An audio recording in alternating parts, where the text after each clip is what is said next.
And John, like about 50% of people with Down syndrome, was born with a significant heart defect. He had 2 holes in his heart. Before he was 3 months old, I held my boy in my arms. He was in full congestive heart failure and turning blue and needed open heart surgery. Again, we didn't know if he could survive that operation, but he couldn't live without him. And he did survive. And as John grew, he couldn't talk. He needed to learn sign language to communicate and needed to use an assistive voice device. So I ask you, what chance did that baby have in our world? What could become of this child? And the answer is, he could grow up to change the world. This is John testifying before Congress for the 2nd time, and he never had to be subpoenaed. We've spoken twice at the United Nations, and the business that he started and his idea, John's Crazy Socks, is now the world's largest sock store. And if there's nothing that I leave you with today, I want it to be, look at the possibilities. Look at the possibilities in each of us. Look at the possibilities in our children and in the people we meet every day. So, John has gone on to create this business, John's Crazy Socks. We have a simple mission to spread happiness. And I'll refer to that business some during our talk today.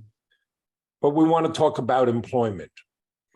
And I've developed this kind of spectrum of what's available out there.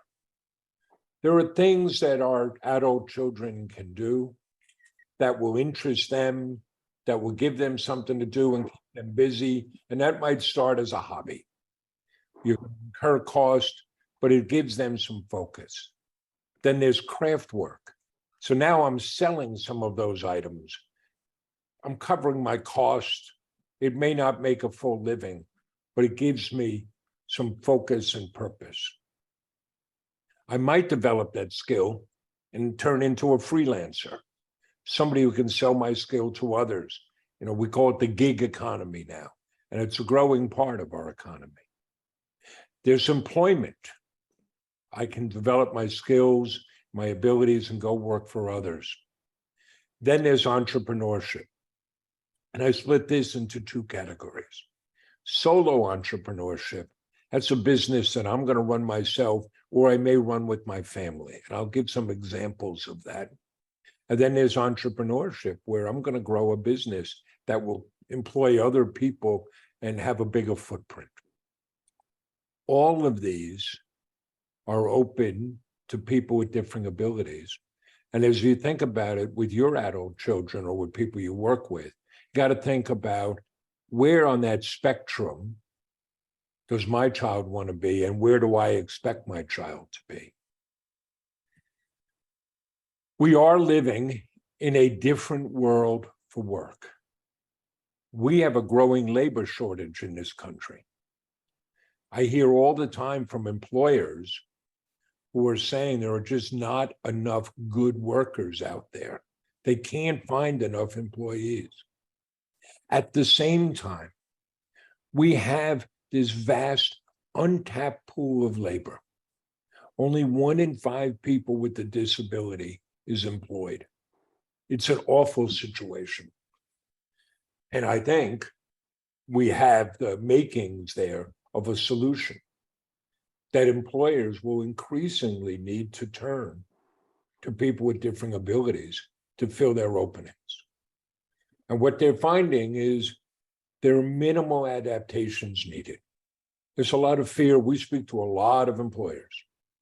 There's a lot of fear out there. Oh, this is going to cost me money. Oh, this is going to be difficult. When in fact, adaptations are quite minor. And they may not be actual adaptations as much as improvements for your business. I'll give you an example in our business. So we've been able to create 34 jobs. 22 of those are held by people with different abilities. Among the things we do, we run our own warehouse, our own fulfillment. We call it a pick and pack warehouse. Orders come in, you got to pick them, pack them, send them out. Well, if you work with people, particularly with people with autism, you'll know, boy, they like routine. And you better not bring any surprises on them. What does that mean in a business? It means we have to be really clear on our policies and procedures. We have to make sure everybody knows that. And if we want to change things, we have to be clear on those changes, and we have to communicate that to everybody in the organization.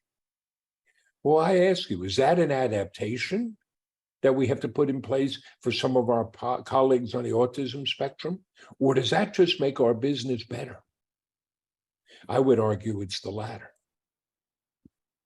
So let's talk, I'll use our place as an example, where we have created a unified workplace, a place where people with differing abilities work side by side, neurotypicals.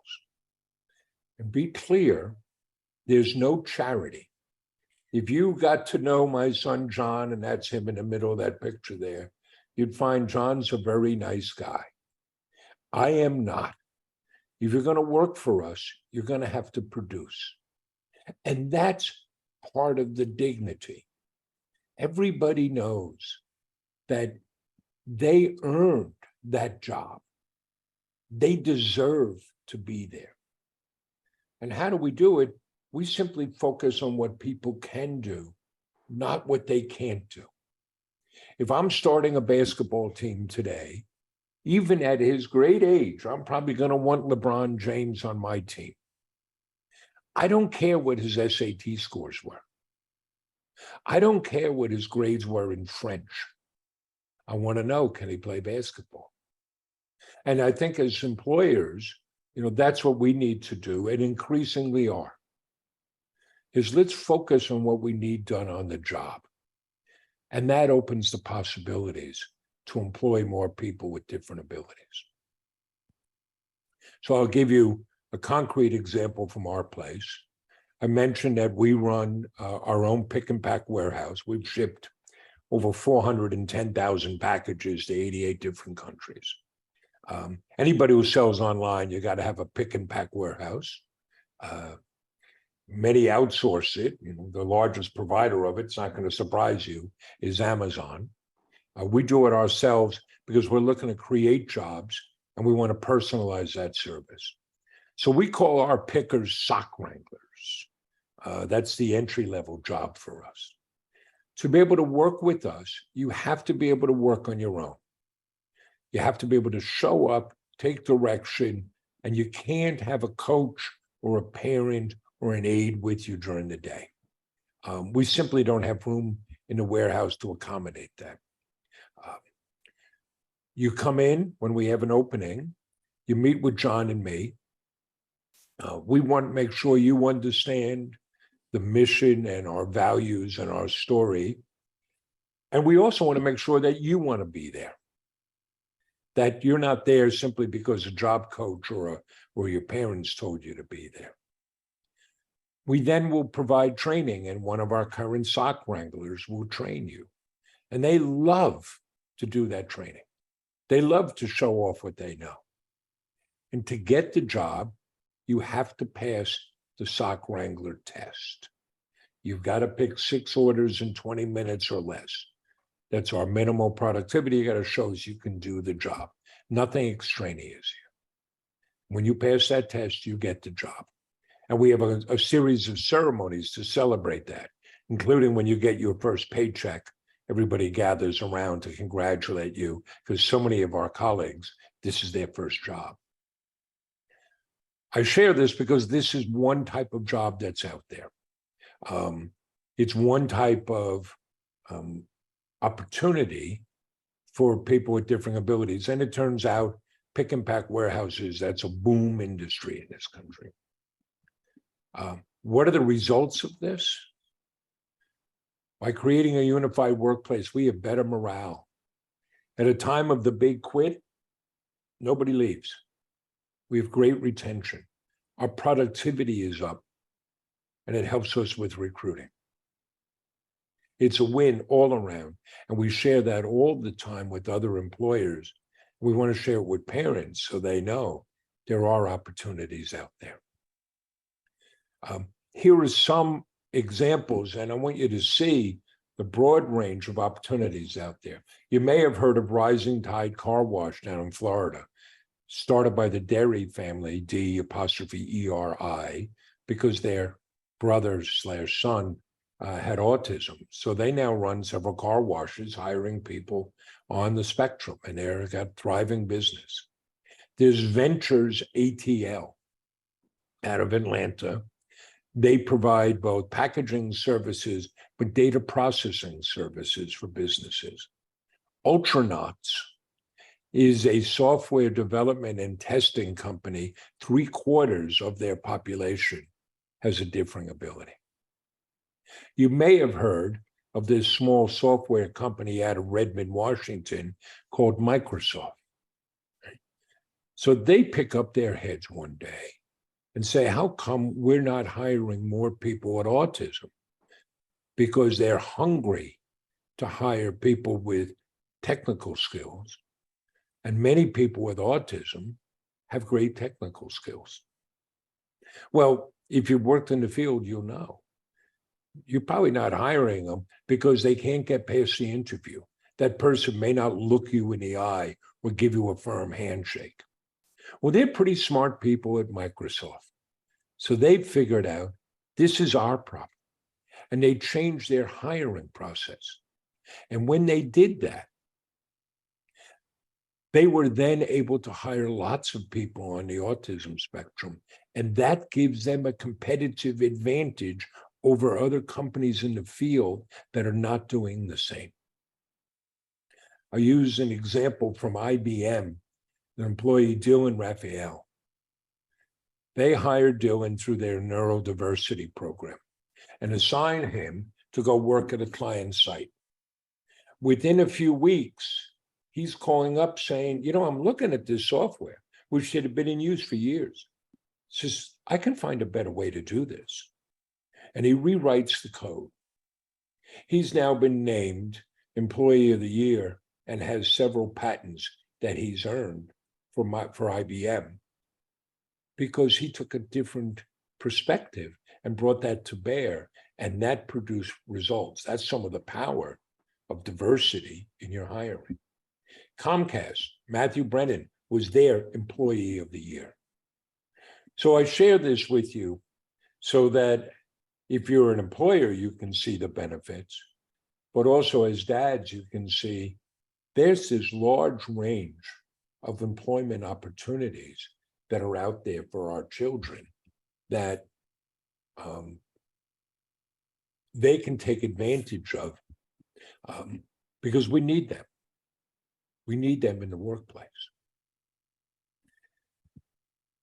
In addition to that, there is also entrepreneurship. This is what happened with my son, John. He was in his last year of school trying to figure out what he was going to do next. Didn't see anything he liked. He had worked with me before. There just weren't, and that's part of the problem. There weren't good openings. So he came to me and said, Dad, I want to go into business with you and start a business. He did it both out of necessity and because he liked being involved in doing different things. He had, I look back, he's a natural entrepreneur. And entrepreneurship holds a lot of promise for people with different abilities. It's not for everybody, but it is something they can do on their own. You can set your own hours, depending on what type of business you have. You can set your own hours, and you can manage to both have that business and keep your benefits. So here are just some examples. Poppin' Joe's Kettle Corn. That's Joe in the upper left there. He and his father started making kettle corn and selling it in parking lots at Walmarts. M's Coffee Shop in Independence, Missouri, is this wonderful coffee shop run by M. Hamlin because she couldn't find work elsewhere. Coletti's Cookies, that's Coletti in the middle there. They're out of Boston. She's now shipping her cookies to Stop and Shop and to other grocery stores. She's got a booming business that employs other people as well. Sophiola is an arts and crafts business. It's one girl. She and her family, they go to farmers markets every weekend. It's not a huge business, but it's an example of a business that a child or an adult child can run, be engaged with the support of their parents. Candily Kind, that's Candy down the bottom on the left there. She makes t-shirts. And then there's Blake Snow Shack, that's Blake in the upper right. His parents bought a trailer, and during the warm months, they're down in Sanger, Texas.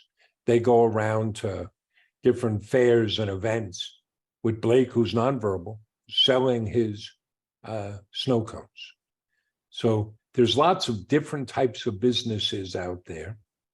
If you think about that entrepreneurial hotspot, I'm always pointing out that you need three things.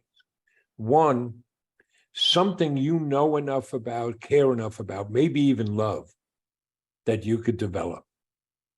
Two, it's got to be something people are willing to pay for. We do hear from people, oh, my child makes this or makes that, but that doesn't make it a business. You've got to have something people are willing to put money up and buy. And then the last thing, you've got to be able to replicate it. Right? You can't just do it once. If you're going to have a business, you've got to be able to do it all the time. And you get that hot spot where those three circles overlap. We at John's Crazy Socks are starting a program that may interest you or people you know called JCS Champions. The idea is to put people with different abilities into a business on their own. We're going to give them a business by giving them a business in a box. And they'll be able to sell our products at crafts fairs, farmers markets, maybe go to a store in town and set up a stand. It's not a franchise. It'll be their business. And they can sell other products as well. But it's a way to get them started, because we hear from so many parents saying, we want to do something for our child. We don't know where to get started. In this, we're going to provide 6 weeks of training. At the end of that training, you'll have your marketing plan. You'll have a business plan. We're then going to give you a business in a box. That'll mean we're going to ship you selling stands, inventory, and signage, and we're going to provide ongoing support. We're going to enroll the first 5 people. Classes will start this September, but we expect to create 1,000 businesses over the next 5 years to light up the country and show, look what people with different abilities can do. We talk about meaning. I just want to share one example. This is a picture here of Thomas. He's one of our sock wranglers. So in October of 2017, his mother called up our place and said, I understand that you hire people like my son. I want you to give my son a job. And our colleagues said, well, we're not hiring now, but we'll post something when we have an opening. Well, she called every day because she's a mom. And I spoke to her and I said, tell me about Thomas. She said, well, he's in his early 20s. He has autism. He doesn't speak much. And he's in a very bad way. He's very depressed. We can't get him to join any programs. Heck, we have trouble getting him to get out of his room. We have trouble getting him to shower and shave. And he hasn't spoken to his father in over 6 months. Well, sounds like a wonderful employee. And when we had an opening, Thomas came out and he took that sock wrangler test and passed it as if he was put on this earth to be a sock wrangler. Today, Thomas is up at 6:30 in the morning, is showered and shaved, and waits for his father to drive him nearly an hour to get to work. And a young man who wouldn't look at you and wouldn't talk comes in and goes around the entire building wishing everybody a good morning. And I want to be clear. We did nothing. We have no special training. We have no special programs. All we did was give Thomas the opportunity to earn a job. And it becomes transformative. And that's the power that employment can have for people with different abilities. So what's the future? We think a better world awaits. My son John is 27 now. Things are so much better now today than they were 27 years ago. And think it keeps getting better. We're moving from simply awareness to acceptance, to true inclusion, where people are at the table and have a voice. And we want to move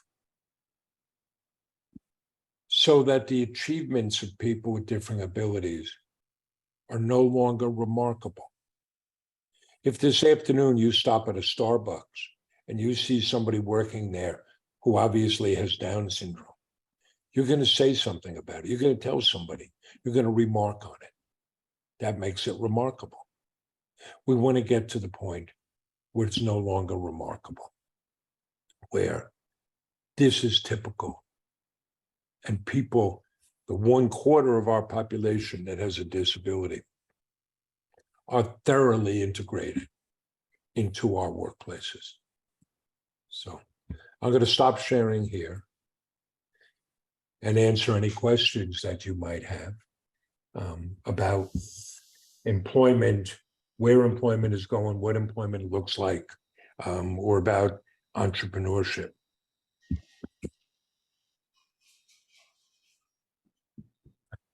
Unless I've stunned everybody to silence. Hey, Mark, can you hear me? I do. Jason, go ahead. Hey, my name is Jason. I also own a small business. We design product for kids with special needs. I think I spoke with you many years ago when we had a previous podcast, but I really enjoyed the things you are sharing, the business idea that you have to create business out of the box. That's wonderful. Thank you so much for trying to do that for our communities. My son have autism and ADHD, and he's 12, about to turn 13, and finding employment is always something that's always on my mind on what is going to, what are the possibilities for him, for his futures. So thank you so much for sharing that. So I guess my question for you is, for the father that's also joining this workshop, do you have any, I guess, recommendations as far as finding different career paths?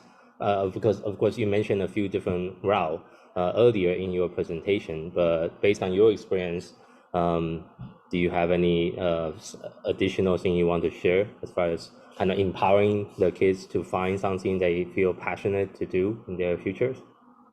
Well, I want to be very careful. I am not an expert. You guys know parenting is very humbling.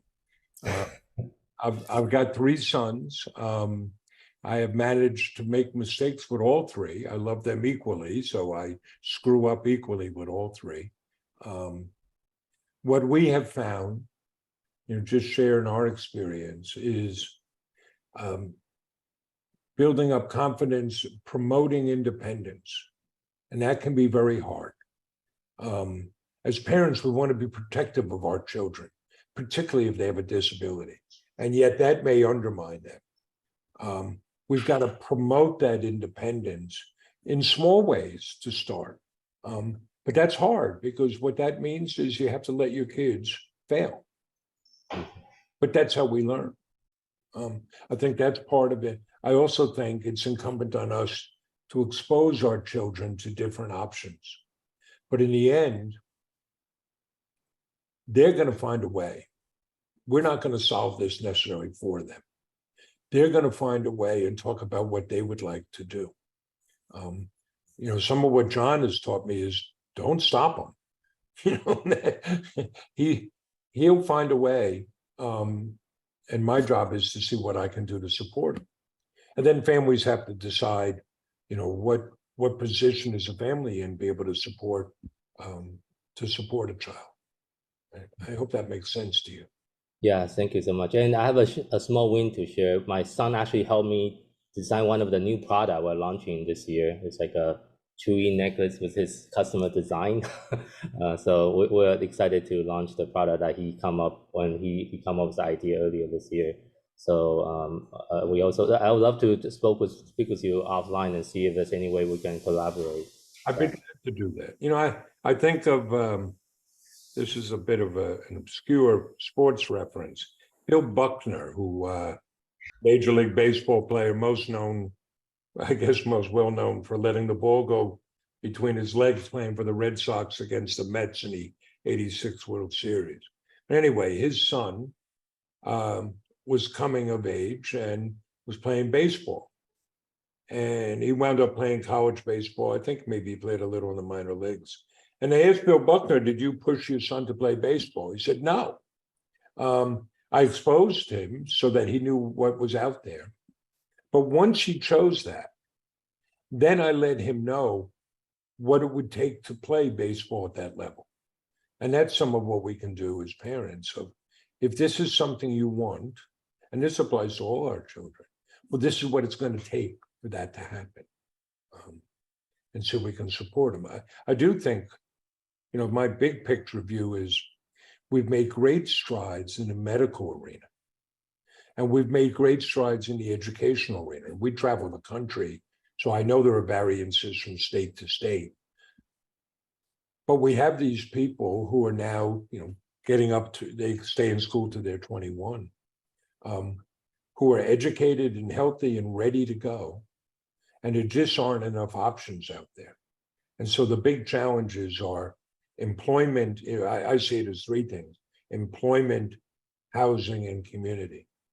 Of how can we create a situation so they can fully participate as citizens and contribute. Eileen, you had a question? Yes. I would like to know how to do the thing about the business in the box. Well, go to our website, which is johnscrazysocks.com, and down the bottom, you'll see a link for JCS Champions. Okay, All right. and we'll see you whenever. And I'll be calling about the opportunity for a job. That'd be great. Yeah, I hope we're on Long Island, so I hope you're nearby. John, you know us. Mark, you know us. Oh, okay. We're one of the other Special Olympics athletes. Right. John had his soccer rained out this morning. Yep. Okay. Any other questions? Nope. No. I'm sorry. I kind of wonder about the nuts and bolts of having a kid have a business because I'm a small-time entrepreneur. I was a children's entertainer. I'm 67 now. COVID kind of put an end to my business because I have health issues with my lungs. Something I've thought about, but I wonder about, how a business like that could continue. Who would be, I'm 67. I know I'm not going to be around forever. How things can be set up so that the business can continue. This is a challenge, and there is no single answer. Part of it is determining how you handle income and assets, and there are trusts that you can set up. So John, for example, does not get any benefits because he collects a salary that's too high to allow him to get benefits. We also signed a strategic partnership back in the beginning of 2020, and we set that up so that John would have income for life. But these are challenges that families face all the time. Of how do you handle with a family business? So I have two other sons, but neither of them are directly involved in the business. that's one of the reasons I wanted to make sure we had a strategic partnership. But Pop and Joe's, I mentioned them before. So Joe did that with his father. Well, his father is now well in his 80s and has been sick with cancer. So his older siblings have stepped in to pick that up and carry that on. The same thing with M's coffee shop. Her sister, who's at the Harkin Institute at Drake University in Iowa, has stepped in to help carry that forward. Oh, good. Welcome. Apparently, we have some marks in our group.